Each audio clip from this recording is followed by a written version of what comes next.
Amigos, o Internacional joga em Goiânia contra o lanterna da competição. E daí? Às vezes o Internacional é capaz de ganhar lá do Palmeiras em São Paulo, ganhar do Flamengo no Rio de Janeiro, até de goleada, como ganhou na época do Diego Aguirre por 4-0, e entregar a rapadura para o Globo, para o Olímpia, para o Vitória da Bahia, e até em casa, às vezes, Belgar. Mas onde é que eu quero chegar com isso? O Inter tem que pensar que é o jogo mais difícil da sua vida. Não achar que é um jogo fácil. Não existe jogo fácil em Campeonato Brasileiro. São os 20 melhores times brasileiros. Ah, mas então ele é o 20º na hierarquia. Está em 20º. O Fluminense é campeão da América e está lá embaixo, na 18ª colocação. Ontem empatou em 0-0 com o Corinthians no Rio de Janeiro, e o Corinthians teve até gol anulado. E está aí decidindo de novo na Libertadores para chegar nas quartas de final, tentando passar pelo Grêmio. Então não existe essa barbadinha pré-jogo. Existe depois a análise do jogo, se foi fácil ou não. Ah, mas eles não ganharam nenhuma em casa. É verdade. Empataram 3 em casa.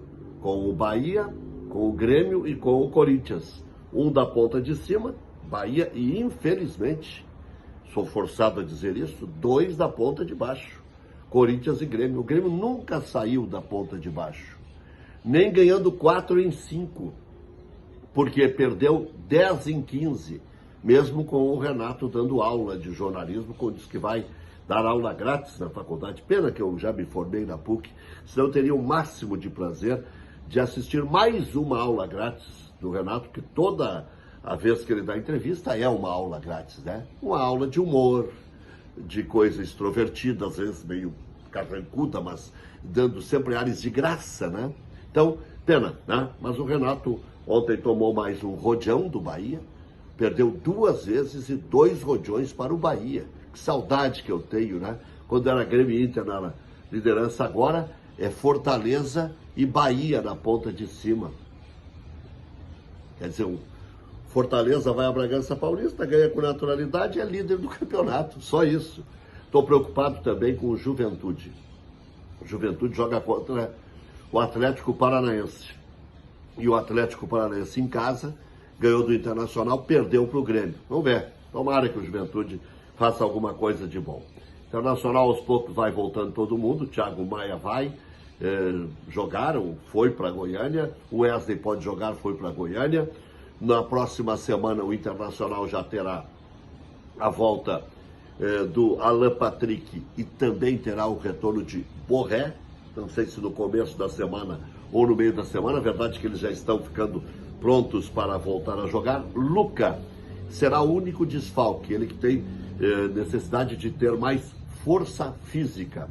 Bruno Henrique também está retornando. Vitão, a volta dos que não foram, né? Ele ameaçou ir, mas não foi. Fernando já está bem. Wanderson ok. Então, até o CT do Internacional já está retornando. Em relação ao Grêmio, o Grêmio está às voltas aí da venda do Gustavo Nunes. Vai fazer muita falta. Quando ele entra, é outro Grêmio, muito melhor do que o Natan. Natan Pescador, nem se fala, né? Que o outro Natan jovem, e muito, muito melhor que o Pavon, da seleção argentina, que está vivendo de nome. O Grêmio vai em busca de 20 milhões da CBF pelos custos dessas viagens que teve que fazer sem ter a sua casa. O Internacional, pelo menos, vai em busca de 10 e o Juventude em busca de 3. Bom, o que tem esse Atlético Goianiense? Tem o Ronaldo, aquele goleiro que pediram 50 milhões para o Internacional, depois que eu dei a notícia em primeira mão, enlouqueceram lá em Goiânia. Janderson e Luciano, que nós conhecemos do Grêmio. Esse Luciano é muito bom. Eu gostava dele já na época do Botafogo, quando chamava ele de Sarninha, um jogador perigoso.